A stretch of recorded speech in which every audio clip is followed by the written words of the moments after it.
Hello viewers, welcome back to this channel English web academy. अपने इस channel पे आप सभी का फिर से स्वागत करते हैं।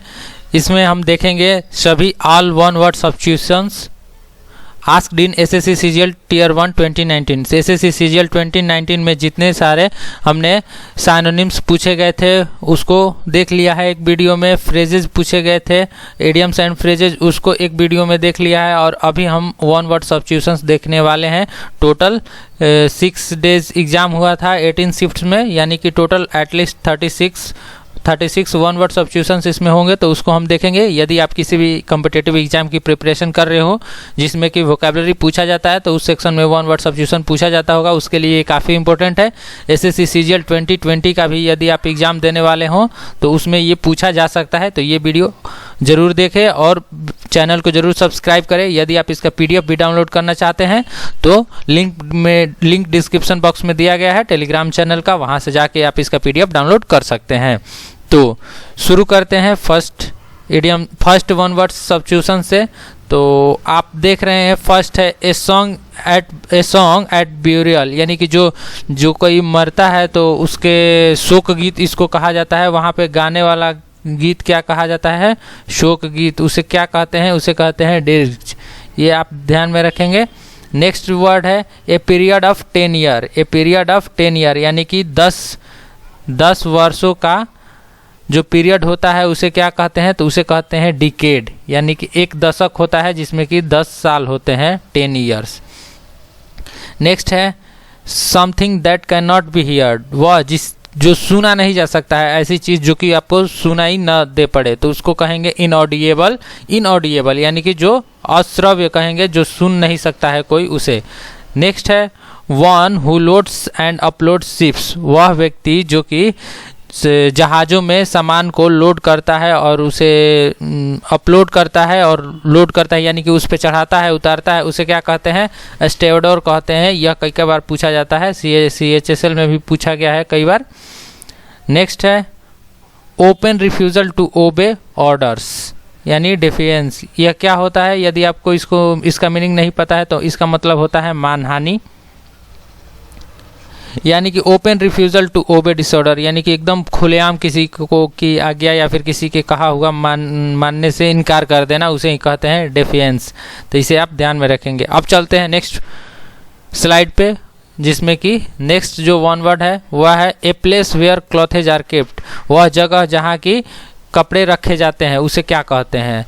तो उसे कहते हैं वार्डरोब।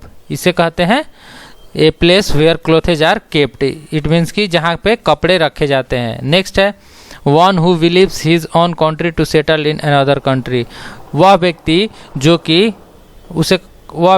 कि एक देश से दूसरे देश में जाता है रहने के लिए। वन कंट्री, आप ध्यान में रखेंगे, one country to another country, यानी अपने से दूसरे में। यह हमेशा पूछा जाता है अपने से दूसरे देश में, तो उसे कहेंगे इमिग्रांट। और एक आता है जो कि दूसरे से अपने देश में सेटल होने के लिए आता है, उसे कहते हैं इमिग्रांट। आई से शुरू होता है इसका वर्ड मीनिंग। नेक्स्ट है one who loves his country. वह व्यक्ति जो अपने देश से ज़्यादा प्यार करता है, उसे क्या कहते हैं? उसे कहते हैं पैट्रियोट, यानी कि देशभक्त, न कि अंधभक्त। नेक्स्ट है जियोमेट्रिकल फिगर विथ 8 साइड्स। वह जियोमेट्रिकल फिगर जिसके 8 साइड्स हैं, जैसे कि 3 साइड्स ट्रायंगल और 4 साइड्स ऐसे होते हैं, उसी प्रकार से जो 8 साइड होता है उसे क्या कहते हैं? उसे कहते हैं हम ऑक्टागन, यानी कि जिसके 8 भुजाएं होती है उस फिगर को ऑक्टागन कहते हैं। नेक्स्ट अष्टभुज, जिसे कि हिंदी में कहा जाता है अष्टभुज। नेक्स्ट है a sudden rush of a large number of frightened people and animal, यानी कि एक sudden rush of a large number, rush यानी कि भीड़, एक अचानक से बड़ी संख्या में व्यक्तियों और डरे हुए एनिमल या फिर व्यक्तियों का जो भीड़ आता है उसे क्या कहते हैं? उसे कहते हैं स्टैम्पेड। यह ध्यान में रखेंगे, उसे कहते हैं स्टैम्पेड। अचानक से आया हुआ एक भीड़, एक large number of frightened people और एनिमल। अब चलते हैं नेक्स्ट स्लाइड पे, and next one word is one who is pre occupied with his on interest, यानी कि जो अपने ही इंटरेस्ट, अपने रुचि के अनुसार प्री ऑक्यूपाइड हो, वो जो कि घमंड जिसके अंदर भर भर के होता है, तो उसे कहते हैं ईगोइस्ट, यानी कि घमंडी। नेक्स्ट है a person very reserved in speech, जो व्यक्ति जैसे कहीं कोई भाषण देता है या फिर कोई बात कहता है तो काफ़ी शालीनता से बात करता है और कम शब्दों में अपने बात को बयान करता है, उसे कहते हैं रेटिसेंट कहते हैं। और जो ज़्यादा बकबक करता है, जो ज़्यादा अपने भाषण में ज़्यादा यूज करता है वर्डों को, उसे कहते हैं वर्बोस। तो इसे आप ध्यान में रखेंगे। नेक्स्ट वन वर्ड है morals that governs one behaviour. Moral that's one governs behaviour, उसे कहते हैं इथिक्स, यानी कि वह जैसे किसी भी व्यक्ति के जो मोरल होता है उसके व्यवहार को प्रदर्शित करता है। इथिक्स यानी कि उसका शिष्टाचार जो है उसी को प्रदर्शित करता है, उसे कहते हैं इथिक्स। नेक्स्ट वन वर्ड है that which can not be satisfied, जिससे आप संतुष्ट नहीं किया जा सका, जिसको कोई भी संतुष्ट नहीं कर सकता है, उसे क्या कहेंगे? इनसेटिएबल, यानी कि जो असंतुष्ट हो, जिसे संतुष्ट नहीं किया जा सकता है, उसे इनसेटिएबल कहते हैं। यह भी कई एग्जाम में पूछा जाता है। नेक्स्ट वन वर्ड है a place where plants are grown for sale, वह जगह जहाँ पे प्लांट्स यानी कि छोटे छोटे पौधे उगाए जाते हैं और बेचे जाते हैं, उसे क्या कहा जाता है? उसे कहा जाता है नर्सरी। जहाँ छोटे छोटे पौधे होते हैं, बड़े होने के लिए उसको बेचा जाता है और उसे वहाँ पे उगाया जाता है, उसे कहते हैं नर्सरी। इसे आप ध्यान में रखेंगे। अब देखते हैं next one word, putting to death painlessly to end suffer. Putting to death painlessly to end suffer, यानी कि कोई जो है दर्द से परेशान है, किसी भयंकर पीड़ा से परेशान है, तो उस पीड़ा को ख़त्म करने के लिए उसे मौत की सज़ा दी जाती है, उसे मार दिया जाता है, तो उसे क्या कहते हैं? उसे कहते हैं यूथेनेसिया। नेक्स्ट वन वर्ड जो है ए ग्रुप ऑफ शिप्स, यानी कि बहुत सारे जो जहाज होते हैं उनके समूह को क्या कहते हैं? उसे कहते हैं फ्लीट। यह भी ऑलमोस्ट सभी एग्जाम में पूछा जाता है। नेक्स्ट है इनकैपेबल ऑफ पेइंग डेब्ट्स, यानी कि जो व्यक्ति अपना जो डेब्ट यानी कि कर्ज होता है, कर्ज चुकाने में इनकैपेबल हो, असमर्थ हो, नहीं चुका पाता है, उसे कहते हैं इंसॉल्वेंट, यानी कि दिवालिया,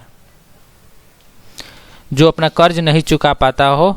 नेक्स्ट है a long and aggressive speech, एक काफ़ी लंबा और भड़काऊ भाषण, उसे कहते हैं हैरेंग्यू। इसे आप ध्यान में रखेंगे, उसे कहते हैं हैरेंग्यू। नेक्स्ट है द स्कूल और college in which one has been educated, एक स्कूल या फिर एक कॉलेज जहाँ की आप कोई भी अपनी शिक्षा को लेता है, शिक्षा ग्रहण करता है, उसे कहते हैं अल्मा मैटर।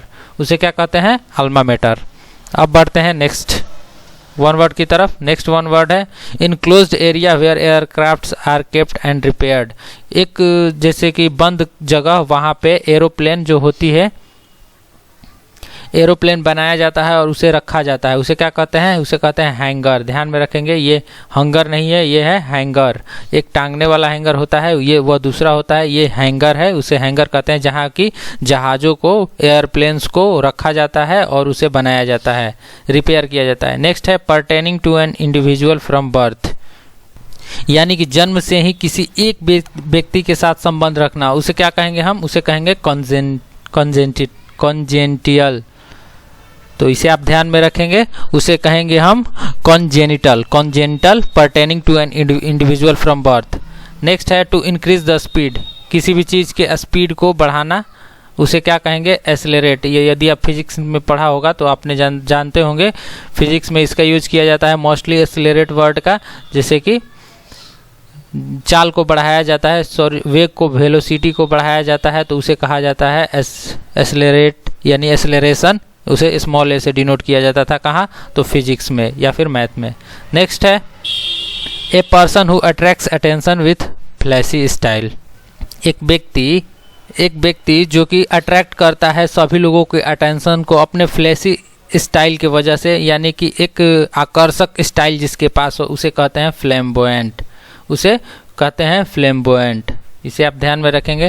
नेक्स्ट है a game in which neither party wins, एक ऐसा गेम जो कि कोई नहीं जीत पाता है, दोनों पार्टी बराबर होती है, जैसे कि इंडिया और ऑस्ट्रेलिया का मैच हो रहा हो, इंडिया 196 रन बनाया और ऑस्ट्रेलिया भी 196 ही बना पाया, यानी कि दोनों बराबर रह गए, कोई नहीं जीत पाया, उसे कहेंगे ड्रॉ, मैच ड्रॉ हो गया। तो वहीं नाइदर पार्टी विंस, कोई पार्टी नहीं जीत पाती है, तो उसे कहेंगे ड्रॉ। अब देखते हैं नेक्स्ट है to rise in value. To rise in value, जो मनी होता है, प्राइस होता है, उसमें बढ़ोतरी क्या कहेंगे? एप्रिसिएट वर्ड से डिनोट करेंगे। नेक्स्ट है a building where grains is kept और स्टोर। एक बिल्डिंग जैसे कि जहाँ पे अन्न को रखा जाता है, स्टोर करके रखा जाता है, क्यों? फ्यूचर के लिए, उसे कहते हैं ग्रेनरी। जैसे कि बिहार में जो गोल घर बनाया गया था, वह किसके लिए बनाया गया था? अन्न रखने के लिए अंग्रेजों द्वारा बनाया गया था, तो उसे क्या कहेंगे? ग्रेनरी कहेंगे। नेक्स्ट है anger about an unfair situation और about someone's unfair behaviour. Anger about an unfair situation, ध्यान में रखेंगे, अनफेयर सिचुएशन और about someone's unfair behaviour. Unfair behaviour यानी कि अनुपयुक्त बिहेवियर और अनफेयर अनुपयुक्त सिचुएशन के लिए यूज किया जाता है। एंगर अबाउट यानी उसके बारे में जो चिंता होती है, उसके बारे में जो गुस्सा होता है, उसे क्या कहते हैं? कहते हैं इंडिग्नेशन। क्या कहते हैं? इंडिग्नेशन। नेक्स्ट वर्ड है having something more than required, यानी कि आपको जितना ज़रूरत हो उससे ज़्यादा मिले। आपको 100 रुपये की ज़रूरत हो, आपको 200 रुपये मिल गया, तो यह क्या कहलाएगा? सरप्लस कहेगा, यानी कि अधिकता। सरप्लस मतलब क्या होता है? अधिकता, जितना चाहिए उससे आपको ज़्यादा मिले, इनफ मिले, इज कॉल्ड सरप्लस। नेक्स्ट है a person and animal living on another, यानी कि एक पर्सन हो या फिर एक एनिमल हो, जैसे कि एक दूसरे पे डिपेंड करता हो, उसे कहते हैं पैरासाइट। इट मीन्स कि परजीवी, एक दूसरे पे जीवित रहना, यदि उसका अस्तित्व खत्म तो पहले का भी अस्तित्व खत्म, तो उसे ही कहते हैं परजीवी, यानी कि पैरासाइट। अब नेक्स्ट देखते हैं। नेक्स्ट है central character in a story और ए प्ले। जैसे कि कोई मूवी है या फिर कोई स्टोरी है या फिर कोई नाटक है, उसमें जो सेंट्रल कैरेक्टर यानी कि बीच का कैरेक्टर किसके पास होता है, उसे क्या कहते हैं? बीच का, यानी कि सबसे जो आकर्षक बिंदु होता है किसी भी स्टोरी और प्ले का, उसे कहते हैं प्रोटैगोनिस्ट। क्या कहते हैं? प्रोटैगोनिस्ट। नेक्स्ट है to brighten up with lights. To brighten up with lights, यानी कि लाइट्स के वजह से जो इल्यूमिनेट होता है, काफ़ी चमकदार होता है, इसे कहेंगे चमकदार। तो इल्यूमिनेट यानी कि ज़्यादा चमकना, इसका मतलब होता है, इसे कहेंगे to brighten up with lights, illuminate. और नेक्स्ट और लास्ट है a person who preaches religion and is considered to be a messenger of God. वह जो धार्मिक शिक्षा देता है, क्या करता है? आपको धार्मिक शिक्षा देता है, उसे क्या कहते हैं? धार्मिक शिक्षा देना। और दूत माना जाता है, भगवान का दूत, उसे क्या कहते हैं? प्रोफेट कहते हैं, प्रोफेट का। यह ऐसा वर्ड है, अलग अलग धर्म में इसे अलग अलग कहा जाता है। जैसे कि यदि मुस्लिम समुदाय में कहा जाए तो उसे शायद पैगंबर कहा जाता है। इस प्रकार से बहुत सारे होते हैं हर एक धर्म में, हिंदू, मुस्लिम, सिख, ईसाई। सिख में इसे गुरु कहा जाता है, जैसे कि गुरु नानक देव, ये सब वगैरह थे, वैसे ही होता है। तो प्रोफेट कहा जाता है जिसे कि भगवान का दूत माना जाता है, और वो धार्मिक प्रशिक्षण देता है, धार्मिक शिक्षा देता है। तो ये थे एटलीस्ट 36 के आसपास में होंगे, मैंने काउंट नहीं कर रखा है, आप देख लेंगे पीडीएफ में। और पीडीएफ इसका आप डिस्क्रिप्शन बॉक्स में लिंक दिया गया है, वहाँ से टेलीग्राम चैनल पे जाके इसका पीडीएफ डाउनलोड कर सकते हैं ईजिली। और ये काफ़ी इंपॉर्टेंट होगा यदि आप किसी भी कम्पिटिटिव एग्जाम की प्रिपरेशन कर रहे हो तो। और यदि आपको ये वीडियो अच्छा लगता है तो हमारे चैनल को प्लीज़ सब्सक्राइब करें, पॉजिटिवनेस दें। सो मिलते हैं फिर नेक्स्ट वीडियो में, तब तक के लिए थैंक यू, धन्यवाद।